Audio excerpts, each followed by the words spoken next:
నా సావిత్రి ఎక్కడో క్షేమంగా ఉందన్న ఆ ఆనందమే నాకు బలాన్నిస్తుందమ్మా. ఎంత కష్టమైనా సరే నా బిడ్డని నేను దక్కించుకుంటాను. ఎలా అవుతుందండి? ఎలా అవుతుంది మన కూతురు? ఎన్ని రోజులు ఈ అబద్ధాన్ని నిజమని అందరికీ నమ్మిద్దాం. ఎవరి గురించి ఆలోచించే పరిస్థితిలో నేను లేను. ఏంటమ్మా ఇలా వచ్చా? అర్చన చేద్దామని. అర్చన ఎవరి పేరు మీదమ్మా? నానమ్మకి బాగా లేదండి, నొప్పులని బాధపడుతుంది. ఎలాంటి నొప్పులు లేకుండా ఆరోగ్యంగా ఉండాలని నానమ్మ పేరు మీద అర్చన జరిపించండి. మరి నీ పేరు చెప్పలేదేంటమ్మా? నువ్వు ఆ ఇంటి బిడ్డవే కదా.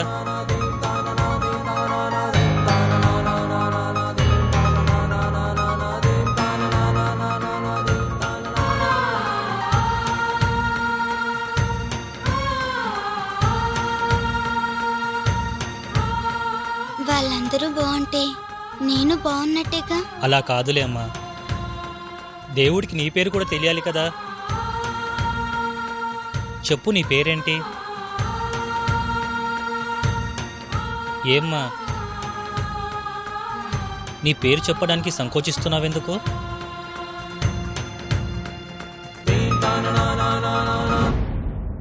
సావిత్రండి.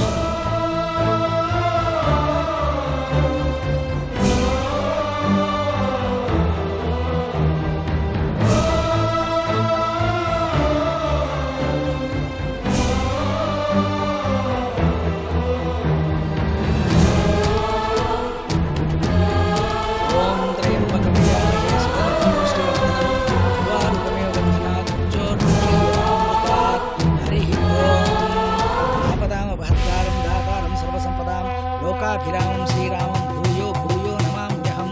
శ్రీరామ రామ రామేతి రమే రామే మనోరమే సహస్రనామ తత్తుల్యం రామనామవరామే. ఓం శివాయ నమః. ఓం మహేశ్వరాయ నమః. ఓం సంభవే నమః. ఓం వినాయకాయ నమః. ఓం నీలలోహితాయ నమః. ఓం శంకరాయ నమః. ఓం శూలపాణయే నమః. ఓం ఖట్వాంగినే నమః. ఓం విష్ణువల్లభాయ నమః. ఓం శ్రీకృష్ణాయ నమః. ఓం అంబికానాథాయ నమః.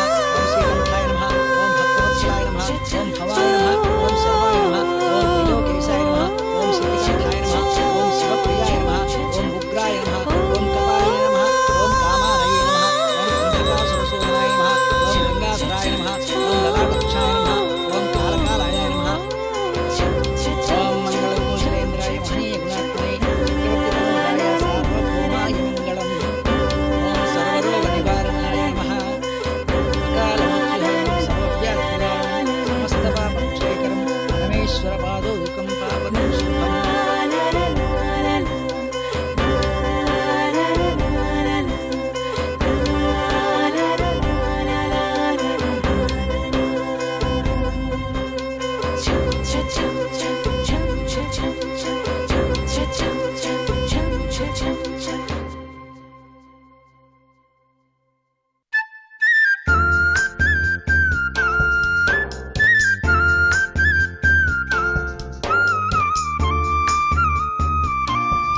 హాయ్ పాపా. హాయ్. నీ పేరు సావిత్రా? అవునండి. మీరు కూడా అదే పేరుతో అర్చన చేయించారు కదా? అవునమ్మా, అది నా మేనకోడలి పేరు. ఏం చదువుతుంది? తెలీదు. అదేంటి? ఎక్కడుందో తెలిస్తే కదమ్మా ఏం చేస్తుందో ఏం చదువుతుందో తెలిసేది. అదేంటి? మీ పాప ఎక్కడుందో మీకు తెలీదా? తెలీదమ్మా, చిన్నప్పుడే తప్పిపోయింది. సావిత్రి అనే పేరంటే కష్టపడాలేమో. అదేంటమ్మా?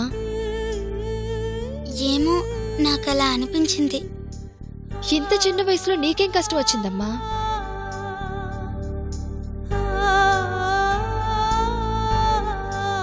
ఏమోలేమ్మా, ఎవరి కష్టాలు వాళ్ళవి. నీ కష్టాలు నీకుండొచ్చు. నువ్వన్నది నిజమే. సావిత్రి అంటేనే కష్టమేమో. మా వదిన పేరు కూడా అదే. నాకు తెలిసి తను కష్టం తప్ప సుఖపడింది లేదు. నా మేనకోడలి పేరు కూడా సావిత్రే. తనకి పుట్టుకతోనే కష్టాలు మొదలయ్యాయి.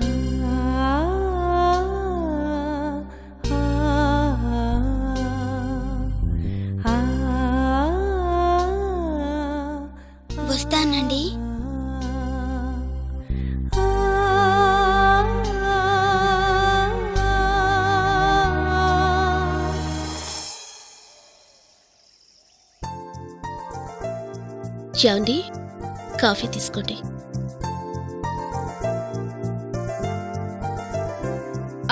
అలాగే మీతో తర్వాత మాట్లాడతాను. రాజశేఖర్, నీతో ఈ విషయం చెప్పాలిరా. బిజీగా ఉన్నావా? లేదమ్మా, చెప్పు. ఇప్పటి వరకు మన ఇంట్లో ఎప్పుడూ పెద్దగా సమస్యలు లేవురా.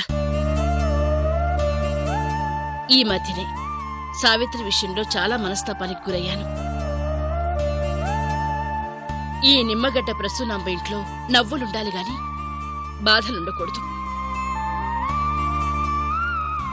విషయం చిన్నదా పెద్దదా అన్నది సమస్య కాదు. మళ్ళీ అలాంటి బాధలు ఇంట్లో ఉండకూడదంటే సత్యనారాయణ స్వామి వ్రతం చేయిస్తే మంచిదన్నారు. అలాగేనమ్మా, తప్పకుండా. దేవుడు కార్యక్రమం కదా. అయిన వాళ్ళందర్నీ పిలిచి వ్రతం బాగా జరిపించాలిరా. అలాగేనమ్మా, ఏర్పాట్లు చేస్తాను. మాధురి, బాడితో కూర్చుని ఎవరెవరిని పిలవాలి ఏంటి అని ఒక లిస్టు ప్రిపేర్ చెయ్యి. వ్రతం కదా, ఎంత ఎక్కువ మంది వస్తే అంత కళగా ఉంటుంది. వచ్చినందుకు వాళ్ళకి పుణ్యం, పిలిచి భోజనాలు పెడితే మనకి పుణ్యం. అలాగే అత్తయ్య. రాజశేఖర్, పూజారితో మాట్లాడి అన్ని ఏర్పాట్లు దగ్గరుండి చూసుకో. అలాగేనమ్మా. రాజశేఖర్, మర్చిపోయాను. ఆ రోజు నేను గుళ్ళో పడిపోకుండా సాయం చేశాడు చూడు అబ్బాయి, ఆ అబ్బాయిని వాళ్ళ కుటుంబాన్ని కూడా పిలు.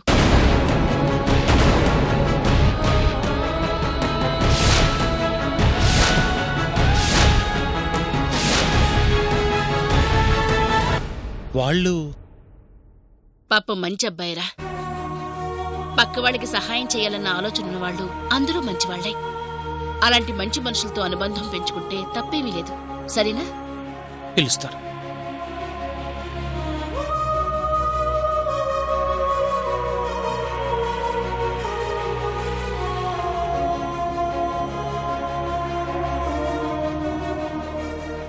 తల్లి మీద అభిమానంతో ఒక తండ్రిని బాధ పెట్టారు.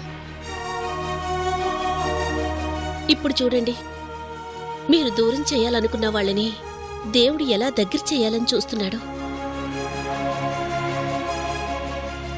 అత్తయ్య గారికి నిజం తెలియక అనుబంధం పెంచుకుంటే తప్పే ఉంది అన్నారు. అనుబంధం కాదండి, మన బిడ్డతో వాళ్ళకి బంధమే ఉందని తెలిస్తే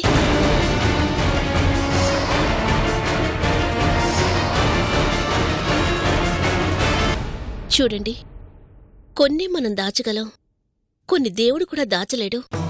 ముఖ్యంగా నిజాన్ని ఏం చేయాలో ఆలోచించండి.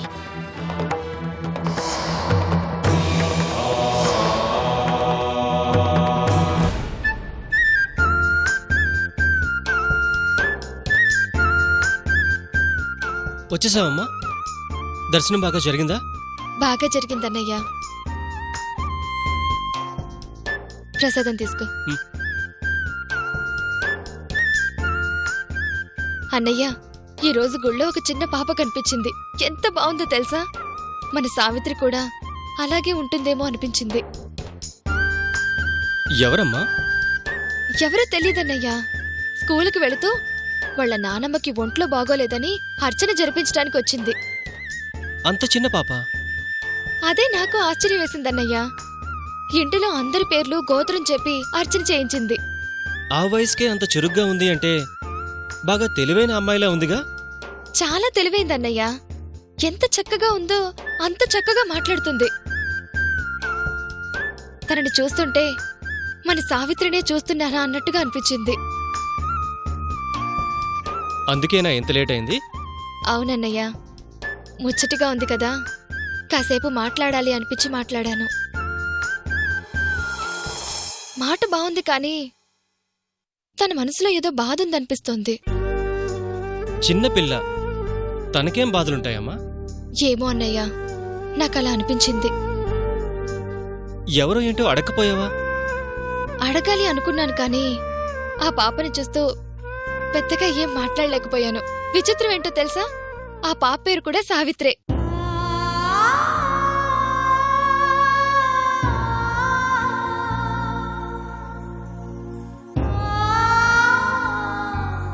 మన సావిత్రిని మనకి గుర్తు చేయడానికి అన్నట్లు నీకు ఆ పేరుతో ఉన్న పాపే కనిపించింది, నాకు ఆ పేరుతో ఉన్న పాపే కనిపించిందమ్మా. ఎవరమ్మాయో ఏంటో అడగాల్సింది.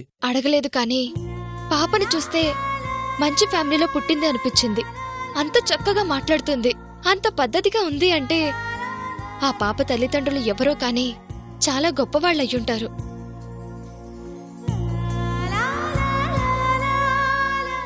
అందరిలో నా బిడ్డ కనిపిస్తుంది గాని నేరుగా నా బిడ్డని మాత్రం చూడలేకపోతున్నానమ్మా.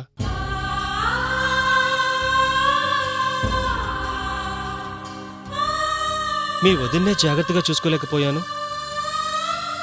తన జ్ఞాపకాన్ని ఏం చూసుకుంటాననుకుని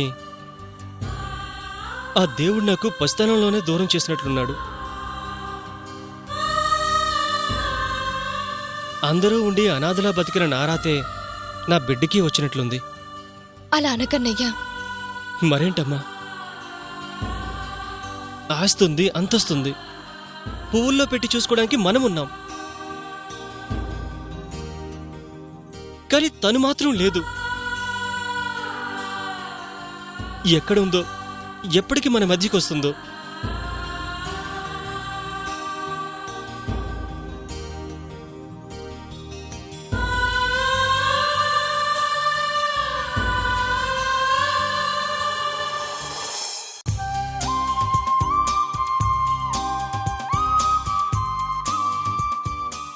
రాజశేఖర్, వ్రతానికి సంబంధించిన ఏర్పాట్లు ఎంతవరకు వచ్చాయి? పంతులు గారు వ్రతం ఎన్నింటికి స్టార్ట్ చేయాలో కరెక్ట్గా ఫోన్ చేసి చెప్తా అన్నారమ్మా. వ్రతం గురించి సరేరా, అసలు ఎంతమంది వస్తున్నారో ఏంటో తెలిస్తే వాళ్ళకి భోజన ఏర్పాట్లుంటాయి కదా, వాటి గురించి కూడా ఆలోచించాలి కదా. లిస్ట్ చూస్తే తెలిసిపోతుంది కదా. ఒక అరగంట ఆగు, కరెక్ట్గా చెప్పేస్తాను. అందరినీ పిలిచారా? ఇంకెవరైనా మర్చిపోయారా? ఏం మాధురి? లేదత్తయ్యా, తెలిసిన వాళ్ళందరినీ పిలిచాం. సాయంత్రం పూజారి గారితో ఒకసారి మాట్లాడి పూజకి కావాల్సిన లిస్ట్ అంతా ముందు కోటే వాళ్ళతో తెప్పించేసుకో. అలాగే అత్తయ్యా. ఈ నిమ్మగడ్డ ప్రసూనాంబ ఇంట్లో ఏం జరిగినా ఘనంగా జరగాలి. దాన్ని బట్టి ఏర్పాట్లు చేయండి. అలాగేనమ్మా. అవునరా, గుళ్ళో నాకు సహాయం చేసిన అబ్బాయిని పిలవమన్నాను, పిలిచావా?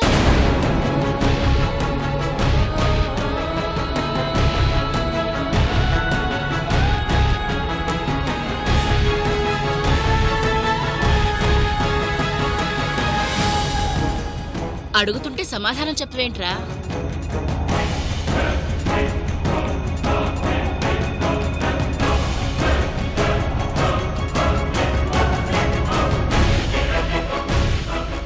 పిలవలేదు. ఇంకా పిలవకపోవడం ఏంట్రా? ఎవరెవరినో పిలవడం కాదురా, ఇలాంటి మంచి పనులకి అలాంటి మంచి వాళ్లే ఉండాలి. ఆ అబ్బాయి మాట తీరు, పద్ధతి ఎంత మర్యాదగా ఉన్నాడు. పైగా నాకు సహాయం చేసిన అబ్బాయి. అలాంటి అబ్బాయిని పిలవకుండా మర్చిపోతే ఎలా? ఎవరిని పిలిచినా పిలవకపోయినా పర్వాలేదు, ఆ అబ్బాయిని మాత్రం ఖచ్చితంగా పిలవాలి. వెళ్ళి వెంటనే ఆ అబ్బాయికి చెప్పిరా. తలోపడం కాదు, మర్చిపోకుండా పిలవరా అని ముందే చెప్పాను, అయినా మర్చిపోయావు. ఇప్పుడే వెళ్ళి చెప్పిరా. వెళ్ళు రాజశేఖర్.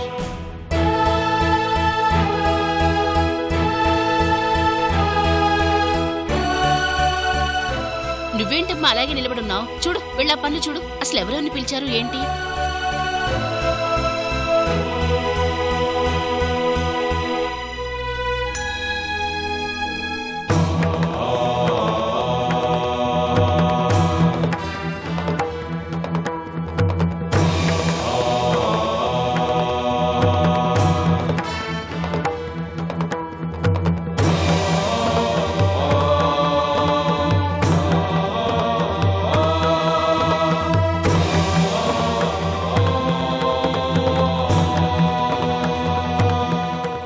అయ్యగారు, ఏందలా ఉన్నారు? ఇప్పుడు మనం ఎక్కడికి వెళ్తున్నాం అయ్యా? మొన్న సావిత్రి కోసం ఒక అతను వచ్చాడు కదా, అతని పేరు సత్య. అతని ఇంటికి పోని. వాళ్ళింటికా? వాళ్ళింటికి ఎందుకు అయ్యగారు? సత్యనారాయణ వ్రతం చేసుకుంటున్నాం కదా, అతను కూడా పిలుద్దామని. ఎందుకయ్యా అతన్ని మళ్ళీ పిలవడం? మళ్ళీ అతను మన ఇంటికి వస్తే మనకే ఇబ్బంది కదా. అమ్మ పిలవమన్నప్పుడు కదనలేం కదా. పెద్దమ్మగారి కోసం పిలిచినా రేపది పెద్దమ్మగారికే ప్రమాదం కదయ్యా. ఈ విషయం అమ్మకి ఏమని చెప్పగలం? అమ్మగారికి చెప్పమని కాదయ్యా, అతనికి సావిత్రమ్మ గురించి చెప్పింది అమ్మగారి కోసమే కదా. అలాంటిది అతనిలా వస్తూ పోతూ ఉంటే ఏదో ఒక రోజు నిజం బయటపడకపోదా? నిజం బయటపడితే పెద్దమ్మగారి ప్రాణాలకే ప్రమాదం కదయ్యా. ఆ విషయం నాకు తెలుసుకోటయ్యా. అతనిలో ఉన్న మంచితనం అమ్మకి బాగా నచ్చింది. అందుకే అతని వ్రతానికి పదే పదే పిలవమని చెబుతోంది. అందుకే పిలవకుండా ఉండలేం. ఒకవేళ పిలవకపోతే ఎందుకు పిలవలేదని అమ్మకు అనుమానం వచ్చినా రావచ్చు. అందుకే పిలవటం తప్పట్లేదు. ఈ ప్రమాదం కన్నా అమ్మగారికి నిజం తెలిస్తే అది ఇంకా పెద్ద ప్రమాదం కదయ్యా. మన చేతుల్లో ఏముంది కోటయ్య? అంతా పైవాడి లీల. వాళ్ళు మన ఇంటికి వచ్చినప్పుడు ఏ ప్రమాదం జరగకుండా మనమే జాగ్రత్తగా మేనేజ్ చేయాలి. అంతకంటే చేయగలిగిందే ఉంది.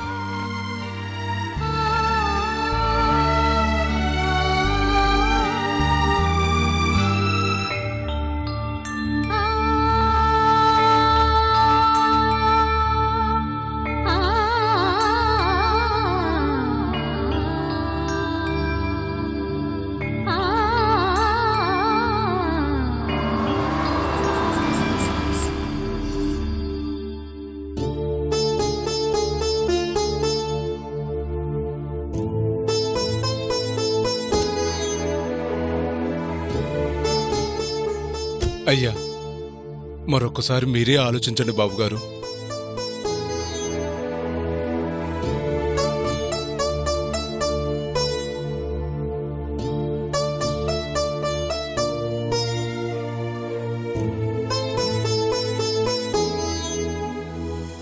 Excuse me.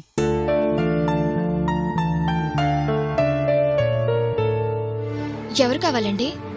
సత్య గారు ఉన్నారా? ఉన్నారండి, రండి. మీరు? నా పేరు రాజశేఖర్.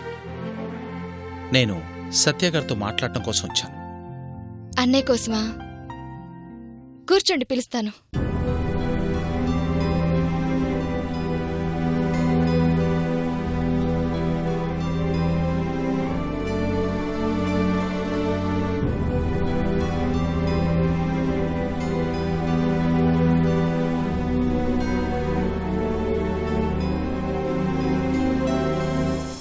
సార్, మీరా? ఎలా ఉన్నారు? బాగున్నానండి. అమ్మా నందిని, రాజశేఖర్ గారని చెప్పాను కదా పాప గురించి, వాళ్ళ నాన్నగారు. నమస్కారం అండి. నువ్వు వెళ్ళి కాఫీ తీసుకురామ్మా. అలాగే అన్నయ్య. కూర్చోండి సార్.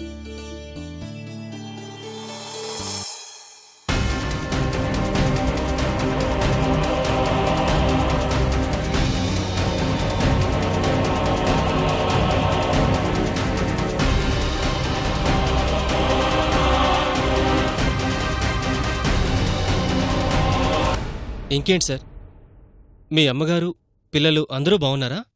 బాగున్నారండి. ఏంటి సార్, ఏదైనా పని మీద వచ్చారా? మా ఇంట్లో సత్యనారాయణ వ్రతం జరుపుకుంటున్నాం. మిమ్మల్ని ప్రత్యేకంగా పిలవడం కోసం వచ్చాను. ఓ, వ్రతం చేస్తున్నారా? అవునండి. ఆ వ్రతానికి మిమ్మల్ని ప్రత్యేకంగా పిలవమని అమ్మ చెప్పింది. అందుకే నేను స్వయంగా వచ్చాను. అంత అభిమానంగా పిలిస్తే రాకుండా ఎలా ఉంటానండి? తీసుకోండి.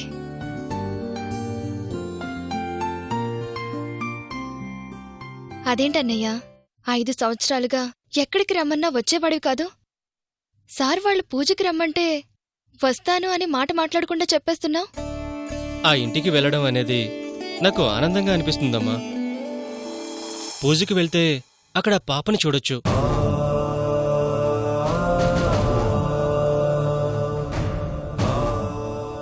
అందుకే వస్తానని చెప్పాను. అవునండి, మా అన్నయ్య వచ్చిన దగ్గర నుంచి మీ పాప గురించే చెప్తున్నాడు.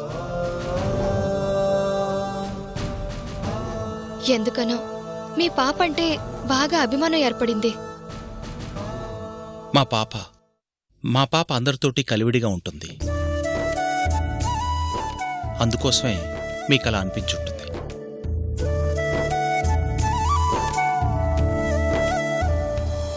ఆ ఫోటో ఎవరిదండి?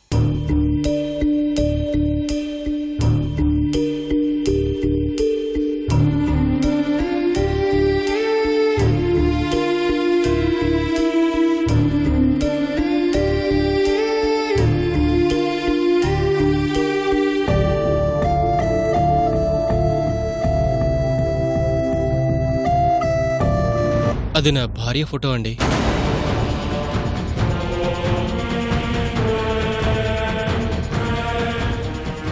పేరు సావిత్రి.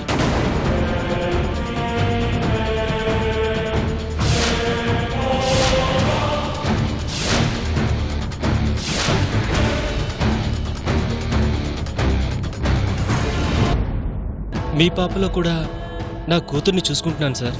ఎంత పనిచేసావు మాధురి. సడన్ గా అడిగేసరికి ఏం చేయాలో అర్థం కాలేదండి. మీరే ఏదో ఒకటి చేయండి.